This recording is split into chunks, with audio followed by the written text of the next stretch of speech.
എല്ലാവർക്കും നമസ്കാരം. വാർത്താവിശേഷങ്ങളുടെ പുതിയൊരു എപ്പിസോഡിലേക്ക് സ്വാഗതം. ജന്തർ മന്ദിറിൽ യഥാർത്ഥത്തിൽ നടക്കുന്നത് നീറ്റ് പരീക്ഷയുമായി ബന്ധപ്പെട്ട ഒരു പ്രതിഷേധ സമരമല്ല. അതാണ് എല്ലാവരും മനസ്സിലാക്കേണ്ട ഏറ്റവും പ്രധാനപ്പെട്ട ഒരു കാര്യം. കാരണം രാജ്യത്തെ അപായപ്പെടുത്തുന്നതിന് അല്ലെങ്കിൽ രാജ്യത്തിൻ്റെ അഖണ്ഡത തകർക്കുന്നതിന് രാജ്യവിരുദ്ധ ശക്തികൾ നുഴഞ്ഞു കയറി കഴിഞ്ഞു എന്നുള്ള വ്യക്തമായ സൂചനകളാണ് ജന്തർ മന്ദിറിൽ നിന്ന് പുറത്തു വരുന്നത്. അതുകൊണ്ട് തന്നെ NIA ദേശീയ സുരക്ഷാ ഏജൻസി അന്വേഷിക്കണം എന്ന ആവശ്യവുമായി ഒരു പൊതു താൽപര്യ ഹർജി ഡൽഹി ഹൈക്കോടതിയിൽ ഇന്നെത്തി. അത് നൽകിയത് സതീഷ് കുമാർ അഗർവാൾ എന്ന് പറയുന്ന മുൻ വൈസ് പ്രസിഡന്റ്, ഹിന്ദു മഹാസഭ, അഖില ഭാരത ഹിന്ദു മഹാസഭയുടെ മുൻ പ്രസിഡന്റായ സതീഷ് കുമാർ അഗർവാളാണ് ഡൽഹി ഹൈക്കോടതിയിൽ NIA അന്വേഷണം ആവശ്യപ്പെട്ടുകൊണ്ടുള്ള ഒരു ഹർജി നൽകിയത്. കോടതി ഇത് പരിഗണിക്കാൻ വേണ്ടി നാളത്തേക്ക് മാറ്റിവെച്ചിരിക്കുകയാണ്. മറ്റൊരു ഏറ്റവും പ്രധാനപ്പെട്ട കാര്യം എന്ന് പറയുന്നത് ദേശീയ സുരക്ഷാ നിയമപ്രകാരം നടപടികൾ സ്വീകരിക്കാൻ വേണ്ടിയിട്ടാണ് ഡൽഹി പോലീസ് കമ്മീഷണർക്ക് ഇപ്പോൾ സർക്കാർ നിർദ്ദേശം നൽകിയിരിക്കുന്നത്. എന്ന് പറഞ്ഞാൽ 1 വർഷം വരെ വിചാരണ കൂടാതെ തടവിലിടാനുള്ള ഏറ്റവും കർക്കശമായ എന്ന് പറഞ്ഞാൽ ഈ പ്രക്ഷോഭകാരികളെ അടിച്ചമർത്താൻ തന്നെയാണ് കേന്ദ്ര സർക്കാരിന്റെ തീരുമാനം. കാരണം ഇതൊരിക്കലും ഒരു ജെന്യുവിനായ അല്ലെങ്കിൽ വിദ്യാർത്ഥികളുടെ അവകാശങ്ങൾക്ക് വേണ്ടിയുള്ള അല്ലെങ്കിൽ നീറ്റ് പരീക്ഷാ ക്രമക്കേടുകൾ അതുപോലുള്ള പരീക്ഷാ ക്രമക്കേടുകൾ പരിഹരിക്കാൻ വേണ്ടിയിട്ടുള്ള സമരമൊന്നുമല്ല. അതിന് പകരം ഇത് നരേന്ദ്രമോദി സർക്കാരിനെതിരായ BJP സർക്കാരിനെതിരായ സമരമാണ്. ഇതിന്റെ പിന്നിൽ ജിഹാദികളാണ്, ഇതിന്റെ പിന്നിൽ രാജ്യവിരുദ്ധ ശക്തികളാണ് എന്നുള്ളത് ഏറെക്കുറെ വ്യക്തമായി കഴിഞ്ഞു. അതിന്റെ പശ്ചാത്തലത്തിലാണ് ഈ 2 കാര്യങ്ങൾ വരുന്നത് കേട്ടോ. അപ്പൊ നാളത്തേക്ക് ഈ NIA അന്വേഷണത്തിന് വേണ്ടിയിട്ട് ഹൈക്കോടതി ഉത്തരവിടുകയോ അതല്ലെങ്കിൽ ഈ NIA ദേശീയ സുരക്ഷാ നിയമപ്രകാരം പോലീസ് കമ്മീഷണർ നടപടി ആരംഭിക്കുകയോ ചെയ്തു കഴിഞ്ഞാൽ എല്ലാവരെയും പിടികൂടും. കാരണം 128 പോലീസുകാർക്കാണ് ഇവരുടെ പാർലമെന്റ് പ്രക്ഷോഭവുമായി നടന്ന ഈ അക്രമ സംഭവങ്ങളിൽ പരിക്കേറ്റത്. 20ഓളം വാഹനങ്ങൾ കത്തിച്ചു, 56 പോലീസ് വാഹനങ്ങൾ തകർത്തു.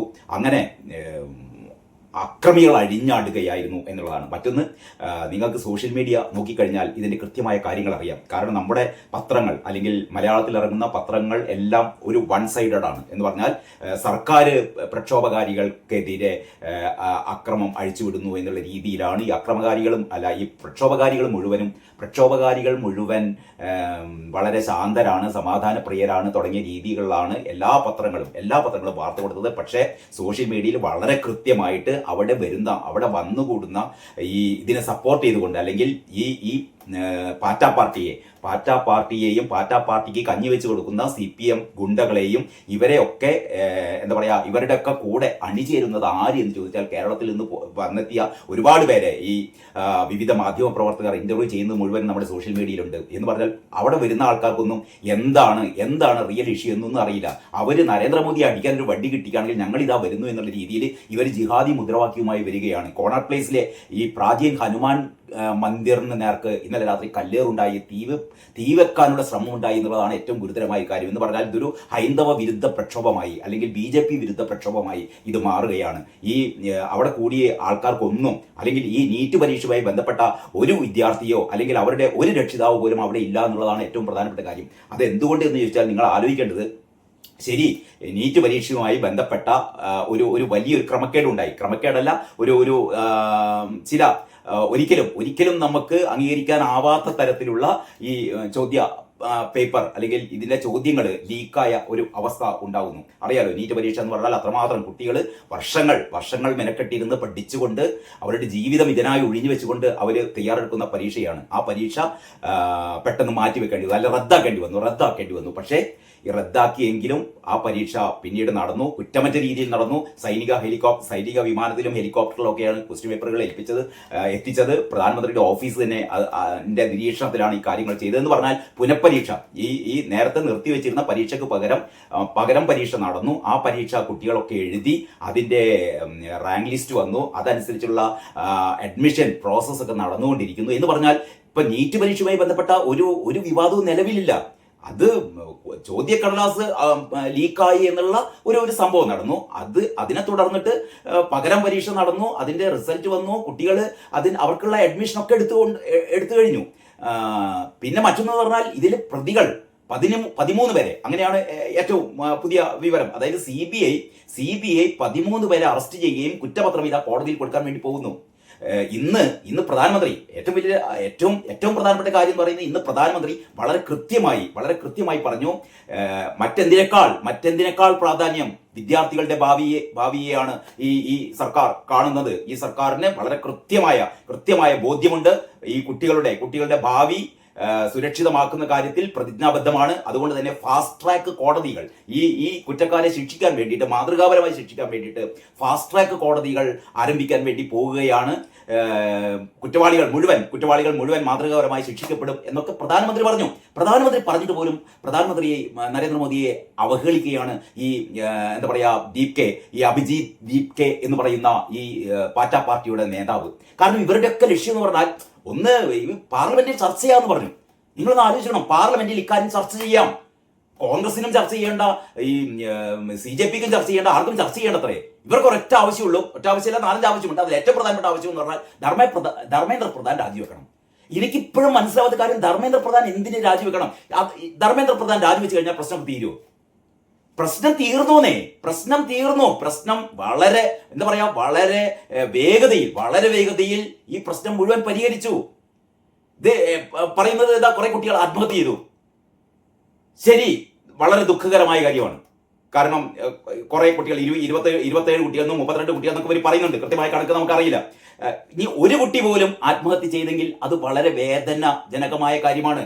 പക്ഷെ നിങ്ങളൊന്ന് ആലോചിക്കേണ്ടത്, ഈ നീറ്റ് പരീക്ഷയിലെ ചോദ്യക്കടലാസ് ചോർന്നത് കൊണ്ട് മാത്രമാണോ ഈ ഒരു ആത്മഹത്യ ഉണ്ടായത്? അതല്ലാതെ മറ്റു ആത്മഹത്യകളൊന്നും ഇന്ത്യ മഹാരാജ്യത്ത് ഉണ്ടാകുന്നില്ലേ?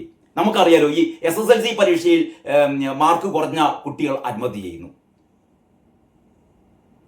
ഒരു മൊബൈൽ ഫോൺ എന്താ പറയാ കയ്യിൽ നിന്ന് വാങ്ങി വെച്ച കുട്ടി ആത്മഹത്യ ചെയ്യുന്നു. എന്ന് പറഞ്ഞാൽ ഈ ആത്മഹത്യകളും ഈ പറയുന്ന ക്വസ്റ്റ്യൻ പേപ്പർ ലീക്കേജും തമ്മിൽ നമ്മൾ അങ്ങനെ ബന്ധപ്പെടുത്തേണ്ട കാര്യമില്ല.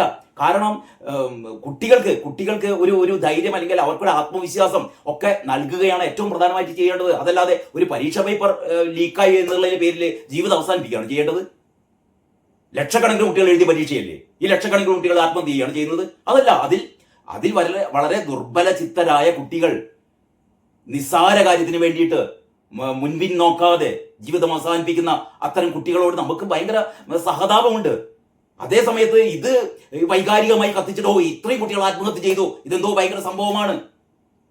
ഇതാണ് ഇന്നലെ രാഹുൽ ഗാന്ധി എത്രയോ 142 ഇത്തരത്തിലുള്ള ലീക്കേജുകൾ ഉണ്ടായി കഴിഞ്ഞ 10 വർഷത്തിനിടയിൽ എന്നാ പറയുന്നത്.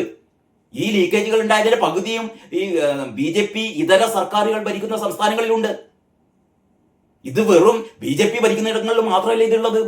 പണ്ട്, അതായത് BJP സർക്കാർ അധികാരത്തിൽ വരുന്നതിന് മുമ്പ് 12 വർഷങ്ങൾക്ക് മുമ്പ് ഇവിടെ ഭരിച്ച കോൺഗ്രസിന്റെ ഭരണകാലത്ത് ഇതിനേക്കാൾ വലിയ പരീക്ഷകളുടെ ഇത്തരത്തിലുള്ള ചോദ്യക്കടലാസ് ചോർച്ചകൾ ഉണ്ടായിട്ടുണ്ട്. അന്നൊന്നും ഈ വിദ്യാഭ്യാസ മന്ത്രി രാജിവെക്കണമെന്നോ അല്ലെങ്കിൽ ബന്ധപ്പെട്ട മന്ത്രി രാജിവെക്കണമെന്നോ ആരും പറഞ്ഞിട്ടില്ല. ഇപ്പൊ കാര്യങ്ങളൊക്കെ പരിഹരിച്ചു കഴിഞ്ഞു. പ്രധാനമന്ത്രി പറയുന്നു ഏറ്റവും പ്രാധാന്യം ഈ യുവജനങ്ങളുടെ, വിദ്യാർത്ഥികളുടെ കാര്യത്തിലാണ്. ഇനി മുതൽ എന്ന് പറഞ്ഞാൽ നമുക്ക് ഓരോ തെറ്റ് പറ്റുമ്പോൾ അത് പരിഹരിക്കുക. തെറ്റു പറ്റുമ്പോൾ പരിഹരിക്കാതിരിക്കുകയാണെങ്കിൽ ഓക്കെ, നിങ്ങൾ സമരം ചെയ്യുന്നതിന് ന്യായീകരണമുണ്ട്. ഇത് ഇങ്ങനെ ഒരു ന്യൂസ്, ഈ ചോദ്യ പേപ്പർ ചോർന്നു, ഇത് സംബന്ധിച്ച് നടപടികൾ ഒന്നും എടുത്തില്ല, ആരെയും അറസ്റ്റ് ചെയ്തില്ല, ഒരു നടപടി എടുത്തിട്ടില്ല, പുനഃപരീക്ഷ നടത്തിയിട്ടില്ല, ആകെ അവതാളത്തിലായി എന്നുള്ളത് അങ്ങനെയാണെങ്കിൽ സമരം ചെയ്യാം. ഇതെല്ലാം കഴിഞ്ഞു. ബന്ധപ്പെട്ട കുട്ടികൾക്ക് ആർക്കും തർക്കമില്ലാന്നേ. നിങ്ങൾ ജന്തർ മന്ദിറിൽ ചെന്ന് നോക്കണം, അവിടെ നീറ്റ് പരീക്ഷയുമായി ബന്ധപ്പെട്ട ഒരു കുട്ടിയുമില്ല, ആരുടെ രക്ഷിതാക്കളുമില്ല. അവിടെ ഇരിക്കുന്നത് മുഴുവനും ഈ രാജ്യത്തെ അപായപ്പെടുത്താൻ വേണ്ടിയിട്ട്, രാജ്യത്തെ അപകടപ്പെടുത്താൻ വേണ്ടിയിട്ട് ശിഥിലീകരണ ശക്തികൾ, ജിഹാദികളാണ് അവിടെ കൂട്ടം കൂടുന്നത്. ഇതാണ് പറയുന്നത്. ഇതാണ് NIA അന്വേഷണം ആവശ്യപ്പെടുന്നത്. വിദേശ ഫണ്ടിങ്ങിനെ കുറിച്ച് അന്വേഷിക്കാൻ. കാരണം അവിടെ ഏറ്റവും വലിയ രസം, സോഷ്യൽ മീഡിയയിലൊക്കെ ചില ആൾക്കാർ പറയുന്നത് ഞങ്ങൾ കേരളത്തിൽ നിന്നാണ് വരുന്നത്, ഞങ്ങൾ എറണാകുളത്ത് നിന്നാണ് വരുന്നത്, വയനാട്ടിൽ നിന്നാണ് വരുന്നത് എന്നൊക്കെ പറഞ്ഞിട്ട് ഇവന്മാരൊക്കെ പറയുന്ന കാര്യങ്ങളെ, ഇവിടെ ഞങ്ങൾക്ക് നല്ല ഭക്ഷണം ഇവിടെ കിട്ടുന്നുണ്ട്. ഇവിടെ നിന്നൊക്കെയാണ് ഖത്തറിന്ന് വരുന്നു, മറ്റേ സൗദിയിൽ നിന്ന് വരുന്നു, അവിടുന്ന് വരുന്നു, ഇവിടുന്ന് വരുന്നു. ഭക്ഷണങ്ങൾ ഇങ്ങനെ സ്വിഗ്ഗിയുടെ ഈ പറയുന്ന ഭക്ഷണ വിതരണക്കാരുടെ ഒരു തള്ളിച്ചയാണ് അത്ര അവിടെ. ഇനി മതി, ഞങ്ങൾക്ക് ഭക്ഷണം വേണ്ടെന്ന് പറയുന്നത്. എന്ന് പറഞ്ഞാൽ ഇവരെ തീറ്റി പോറ്റുകയാണ്. ഇവർക്ക് എല്ലാവിധ സംവിധാനങ്ങളും കൊടുക്കുന്നു. ഈ കേരളത്തിൽ നിന്ന് പോയ ഒരു ചെറുപ്പക്കാരൻ ഈ ഒരു റിപ്പോർട്ടർ ടിവിയുടെ ആ ലേഖകനോട് പറയുകയാണ്, ഞങ്ങൾക്ക് ഇവിടെ വരുമ്പോഴത്തേക്ക് ഞങ്ങൾക്ക് ഭക്ഷണം, ഞങ്ങൾക്ക് വിശ്രമിക്കാനുള്ള സ്ഥലം, ഞങ്ങൾക്ക് കിടക്കാനുള്ള റൂം ഒക്കെ റെഡി ആയിട്ടുണ്ട്, പിന്നെന്താ. അപ്പൊ എന്ന് പറഞ്ഞാൽ ഇതിന്റെ പിന്നിൽ വൻ പണം ഒഴുകുകയാണ്. ഇവരുടെ ലക്ഷ്യം എന്ന് പറഞ്ഞാൽ നേരത്തെ പൗരത്വ പ്രക്ഷോഭം നടന്ന പോലെ, അല്ലെങ്കിൽ ഈ കർഷക സമരം നടന്ന പോലെ ഇതിന്റെയൊക്കെ പിന്നിൽ അർബൻ നക്സലുകളോ അല്ലെങ്കിൽ ഇത്തരത്തിൽപ്പെട്ട കലാപകാരികളോ രാജ്യവിരുദ്ധ ശക്തികളോ ഒക്കെയാണ് ഇതിന്റെ കൂടെ തമ്പിടിച്ചിരിക്കുന്നത്. അതാണ് തെളിയുന്നത്. അതല്ലെങ്കിൽ ന്യായമായ കാര്യമാണെങ്കിൽ ഇവര് പാർലമെന്റിൽ ചർച്ചയാവുമെന്ന് പറയുമ്പോൾ പാർലമെന്റിൽ ചർച്ചയാവാം എന്നല്ല പറയേണ്ടത്. ഇത് കോൺഗ്രസ് പറയുന്നത് വേണ്ടെന്നാണ് പറയുന്നത്. അപ്പൊ രാഹുൽ ഗാന്ധിയും അല്ലെങ്കിൽ കോൺഗ്രസും ആകെ ഈ പാർട്ടി പാർട്ടികൾ സമരം കൈയടക്കിയപ്പോ, ഈ വേദി കൈയടക്കിയപ്പോ അവർക്ക് അവരുടെ സ്പേസ് നഷ്ടപ്പെട്ടു. അപ്പോഴാണ് അവർ ചാടി വീണിട്ട് അവർ അതേപോലെ പാർലമെന്റിലെ നിരോധിത മേഖലയിലേക്ക് പാർട്ടി പാർട്ടിക്കാർ ഈ പറയുന്ന പ്രതിഷേധ മാർച്ച് നടത്തിയ അതേപോലെ അത് കോപ്പി ചെയ്തുകൊണ്ട് ഇവർ പ്രധാനമന്ത്രിയുടെ വീടിന് മുന്നിലേക്ക് കോൺഗ്രസ്സുകാർ ഇതേപോലുള്ള അക്രമങ്ങൾ നടത്തി. അപ്പൊ ഇത്രയും കാര്യങ്ങളൊക്കെ യഥാർത്ഥത്തിൽ നമ്മുടെ മലയാളം പത്രങ്ങൾ ചെയ്യുന്ന ഏറ്റവും വലിയ പാതകം എന്ന് പറഞ്ഞാൽ ഇവർ ഒരു ഭാഗം മാത്രം കാണുന്നു. ഇത് എന്ന് പറഞ്ഞാൽ ഏറ്റവും അപകടകരമായ ഒരു സ്ഥിതിയാണ് വരുന്നത്. യഥാർത്ഥത്തിൽ സോഷ്യൽ മീഡിയ ഉള്ളതുകൊണ്ട് യഥാർത്ഥത്തിൽ അവിടെ എന്താ നടക്കുന്നത് എന്ന് വളരെ കൃത്യമായി നമുക്ക് അറിയാൻ വേണ്ടി കഴിയുന്നു. ഇന്നത്തെ ദേശാഭിമാനി കണ്ടില്ലേ? ഇന്നത്തെ ദേശാഭിമാനിയൊക്കെ കണ്ടാലേ നിർഭയം മുന്നോട്ട്. ആരോടെ പറയുന്നത്? പാർട്ടികളോട് പറയാണ് നിർഭയം മുന്നോട്ട്. യുവജനതയ്ക്ക് മുന്നിൽ അടിപതറി മോദി സർക്കാർ. മോദി സർക്കാർ അടിപതറി അത്രേ. കാശ്മീരിലെ ഇമാതിരിയുള്ള തീവ്രവാദികളെയും ഈ ഭീകരന്മാരെയും ഒക്കെ അമർച്ച ചെയ്ത നരേന്ദ്രമോദി സർക്കാരിന് ഈ ജന്തർ മന്ദിറിലെ 100-400 ഈ പാർട്ടികളെയാണോ പേടി? യുവജനതയ്ക്ക് മുമ്പിൽ അടിപതറി മോദി സർക്കാർ. എന്നിട്ട് വാർത്ത ഇങ്ങനെയാണ്: ധർമ്മേന്ദ്ര പ്രധാന്റെ രാജി ആവശ്യപ്പെട്ട് ജന്തർ മന്ദറിൽ ഇരമ്പിയാർക്കുന്ന വിദ്യാർത്ഥി യുവജന പ്രക്ഷോഭം മോദി സർക്കാരിന്റെ ഉറക്കം കെടുത്തുന്നു. അറിയാം, നാളെ ഈ NIA ദേശീയ സുരക്ഷാ നിയമം ഇവിടെ നടപ്പിലാക്കുകയും അതോടൊപ്പം തന്നെ NIA അന്വേഷണത്തിന് ഇറങ്ങുകയും ചെയ്തു കഴിഞ്ഞാൽ ഈ പ്രക്ഷോഭകാരികളെ മുഴുവൻ കസ്റ്റഡിയിൽ എടുക്കാനുള്ള എല്ലാ സന്നാഹങ്ങളോടെയുമാണ് കേന്ദ്ര ഗവൺമെന്റ് ഇക്കാര്യത്തിനെ സമീപിക്കുന്നത്. കാരണം ന്യായമായ കാര്യങ്ങളാണെങ്കിൽ ന്യായമായി നമുക്ക് പരിഹരിക്കാം. അതല്ലാതെ കലാപത്തിനാണ് ശ്രമമെങ്കിൽ ഇതൊരിക്കലും അനുവദിക്കില്ല എന്ന് തന്നെയുള്ള ഒരു മുന്നറിയിപ്പാണ് കേന്ദ്രം നൽകിയിരിക്കുന്നത്. ഇതിന്റെ ബാക്കി വിശേഷങ്ങൾ നമുക്ക് അടുത്ത വീഡിയോയിൽ ചർച്ച ചെയ്യാം. അതുവരെ എല്ലാവർക്കും നന്ദി, നമസ്കാരം.